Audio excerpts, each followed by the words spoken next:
এই বগালেক থেকে এসে সারিবদ্ধভাবে রওনা দিয়েছি আমাদের গন্তব্যে অর্থাৎ চট্টগ্রামে। সো এই জায়গাটার সুবহানাল্লাহ এত সুন্দর দৃশ্য, পাহাড়ের মধ্যে দেখেন মেঘ দাঁড়াই আছে মনে হয় যে।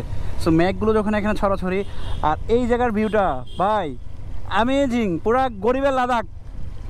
আর এখানে একটা জিনিস আমার কাছে মিল হচ্ছে সেই ফারোয়ার অর্থাৎ সেই রাজস্থলীর সেই জায়গাটা, যেটা হচ্ছে দুই পাহাড়ের মাঝখান থেকে বানানো। আর এত বেশি চমক এখানে এই জায়গাটা দেখতে পাচ্ছেন। সবাই সিরিয়াল করেন, বাইকগুলো সিরিয়াল করেন, সিরিয়াল ভাই সামনে নিয়ে আসেন, হোসেন ভাই সামনে নিয়ে আসেন। সুবহানাল্লাহ এত বড় পাহাড়, দুই পাহাড় কেটে দেখেন কত বড় এখান থেকে রাস্তা বানানো হয়েছে। এত ডেঞ্জারাসভাবে আসলে এখানে নির্মাণ করা হয়েছে যেন পর্যটকের জন্য ঝুঁকি কম থাকে। আর এই জায়গার ঢালুটা দেখেন, মানে মাথা নষ্ট।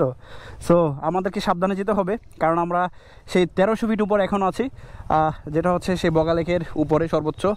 আর ভাই ব্রাদার সবাই নিয়ে এখানে আছি আমরা, এখনই চট্টগ্রাম রওনা করব। তো ইনশাল্লাহ সবার সাথে সামনে দেখা হচ্ছে, সাথেই থাকুন।